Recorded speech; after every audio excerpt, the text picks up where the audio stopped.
Dear viewers, इस topic को अंग्रेजी में देखने के लिए देखिए हमारा इंग्लिश यूट्यूब चैनल। दृष्टि है इसके टू द पॉइंट प्रोग्राम में आपका स्वागत है। आज का हमारा विषय है राष्ट्रीय हरित हाइड्रोजन मिशन। आइए जानते हैं कि ये चर्चा में क्यों है। हाल ही में केंद्रीय मंत्रिमंडल ने हरित हाइड्रोजन के उत्पादन में भारत को वैश्विक केंद्र बनाने के लिए राष्ट्रीय हरित हाइड्रोजन मिशन को मंजूरी दी है। आइए बात करते हैं राष्ट्रीय हरित हाइड्रोजन मिशन के बारे में। इस मिशन की घोषणा सबसे पहले प्रधानमंत्री नरेंद्र मोदी ने 2021 में अपने स्वतंत्रता दिवस के भाषण में की थी। इसका उद्देश्य कार्बन उत्सर्जन में कटौती करना और ऊर्जा के नवीकरणीय स्रोतों के उपयोग को बढ़ाना है। नवीन एवं नवीकरणीय ऊर्जा मंत्रालय इसके कार्यान्वयन के लिए दिशा निर्देश तैयार करेगा। साथ ही केंद्र और राज्य सरकारों के सभी संबंधित मंत्रालय, विभाग, एजेंसियां और संस्थान समन्वित कदम उठाएंगे। आइए अब नजर डालते हैं इसके उद्देश्य पर। इसके उद्देश्यों में शामिल है भारत को हरित हाइड्रोजन के उत्पादन के लिए एक वैश्विक केंद्र बनाना, वार्षिक हरित हाइड्रोजन उत्पादन को बढ़ाकर 5 मिलियन टन करना, नवीकरणीय ऊर्जा क्षमता में लगभग 125 गीगावाट जोड़ना, हरित हाइड्रोजन और इसके डेरिवेटिव के लिए निर्यात अवसरों का सृजन करना, जीवाश्म ईंधन पर निर्भरता कम करने के लिए ऊर्जा क्षेत्र का डिकार्बनाइजेशन और गतिशीलता अनुप्रयोगों में उपयोग करना तथा स्वदेशी विनिर्माण क्षमताओं का विकास करना। आइए अब नजर डालते हैं मिशन के घटकों पर।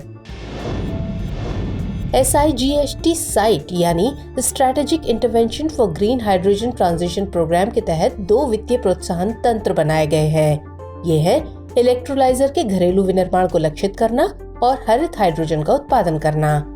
स्ट्रैटेजिक हाइड्रोजन इनोवेशन पार्टनरशिप यानी SHIP इस मिशन के तहत रिसर्च और डेवलपमेंट के लिए पब्लिक प्राइवेट पार्टनरशिप फ्रेमवर्क की सुविधा दी जाएगी। इसके अलावा एक और है ग्रीन हाइड्रोजन हब। बड़े पैमाने पर उत्पादन या हाइड्रोजन के उपयोग का समर्थन करने में सक्षम क्षेत्रों की पहचान की जाएगी और उन्हें हरित हाइड्रोजन हब के रूप में विकसित किया जाएगा। इसके अलावा नीतिगत ढांचा। हरित हाइड्रोजन इकोसिस्टम की स्थापना का समर्थन करने के लिए सक्षम नीतिगत ढांचा विकसित किया जाएगा। मानक और विनियम ढांचा विकसित किया जाएगा और एक समन्वित कौशल विकास कार्यक्रम चलाया जाएगा। आइए अब नजर डालते हैं ग्रीन हाइड्रोजन के लिए भारत की स्थिति पर। भारत ने 2030 तक गैर जीवाश्म ऊर्जा क्षमता को 500 गीगावाट तक बढ़ाने के उद्देश्य से हरित हाइड्रोजन उत्पन्न करना शुरू कर दिया है। ऑयल इंडिया लिमिटेड यानी OIL ने पूर्वी असम के जोरहाट में भारत का पहला 99% शुद्ध हरित हाइड्रोजन संयंत्र चालू किया है। नेशनल थर्मल पावर कॉर्पोरेशन यानी NTPC ने पाइप्ड नेचुरल गैस यानी PNG नेटवर्क में भारत का पहला ग्रीन हाइड्रोजन ब्लेंडिंग ऑपरेशन शुरू किया है।